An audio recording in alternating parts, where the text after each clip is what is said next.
সত্যি বাংলাদেশে যে পরিস্থিতি চলছে তাতে একটা প্রশ্ন বারবার উঠে আসছে, তাহলে কি শেখ হাসিনা যখন বার্তা দিয়েছিলেন সেই বার্তার পর কি ভয় কাঁপছে পাকিস্তানপন্থী এই ইউনুস বাহিনী?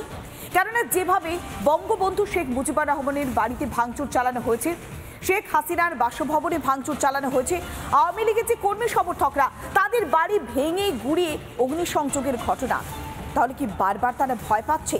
তাদের এই ভাঙচুর, এই হিংসার ঘটনা সেই কি ভয়েরই বহিঃপ্রকাশ?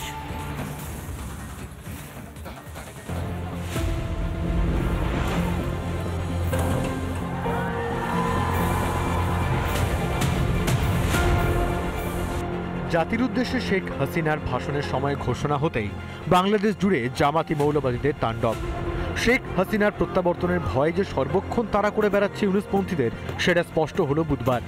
নিজেদের শক্তি দেখাতে শুধু ধানমন্ডিতে বঙ্গবন্ধুর বাড়িই নয়, বাংলাদেশের বিভিন্ন প্রান্তে শেখ হাসিনা সহ আওয়ামী লীগের নেতাদের বাড়িতে হামলা চালায় ইউনুসের বর্বর বাহিনী। হাসিনার ভাষণে উদ্বুদ্ধ হয়ে ইউনুস সরকারটাই না আবার ফেলে দেয় বাংলাদেশের জনতা। সেটা আটকাতেই আওয়ামী লীগের কর্মসূচি পণ্ড করার মরিয়া চেষ্টায় দেশের ইতিহাসকেই ধ্বংস করলো জামাতি জিহাদি শক্তি। দিল্লির কোলে বসে দিল্লির দাসী হাসিনা বাংলাদেশ বিরোধী নতুন চক্রান্ত শুরু করেছে। মিডিয়ার সামনে নিজেকে প্রকাশ করার উদ্যোগ নিয়েছে। প্রকাশ করার উদ্যোগকে কেন্দ্র করেই ৩২-এর প্রথম কিবলা আমরা আজকে ভেঙে গুড়িয়ে দিচ্ছি। বঙ্গবন্ধুর বাড়ির ছাড়াও বুধবার তাণ্ডব চলে ধানমন্ডিতে শেখ হাসিনার বাসভবন সুধা সদনেও।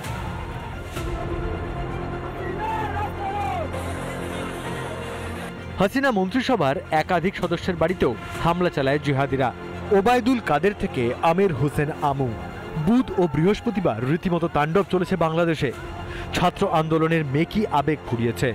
মার্কিন মসনদে বাইডেনকে সরিয়ে ক্ষমতায় এসে গিয়েছেন ডোনাল্ড ট্রাম্প। তাই বাংলাদেশে একাধিপত্য শেষ হওয়ার ভয় তাড়া করে বেড়াচ্ছে ইউনুস থেকে শুরু করে বিএনপি, জামাত, এমনকি বৈষম্য বিরোধী ছাত্র আন্দোলনের নেতাদেরও। সেই কারণেই মরণকালে শেষ কামড় দেওয়ার চেষ্টায় ধ্বংসলীলা চালিয়ে যাচ্ছে তারা। মাত্র একটা ভাষণ, এবং দেখেন সেটা তাকে দেখাও যাচ্ছিল না, একটা অডিও ভাষণ। সেটার জন্যই তাদের কি পরিমাণ আতঙ্ক, এবং সেই আতঙ্কে তাদেরকে একটা ভীতিকর পরিস্থিতির মধ্যে ফেলবার জন্য কিন্তু এই তাণ্ডবগুলো চালিয়েছে। যদিও এভাবে কি ক্ষমতা বাঁচাতে পারবে বাংলাদেশে বসে থাকা ডিপ স্টেট ও পাকিস্তানের দালালরা? বাংলাদেশ নিয়ে আপনাদের লাফালাফি করতে হবে না, বাংলাদেশ অনেক ভালো আছে। ইউনুস সরকার সুন্দর মতো দেশ চালাচ্ছে, সেটা নিয়ে আপনার টেনশন করতে হবে না। ইউনুস সরকার কি করবে না করবে ভারতকে জিজ্ঞেস করে করবে না।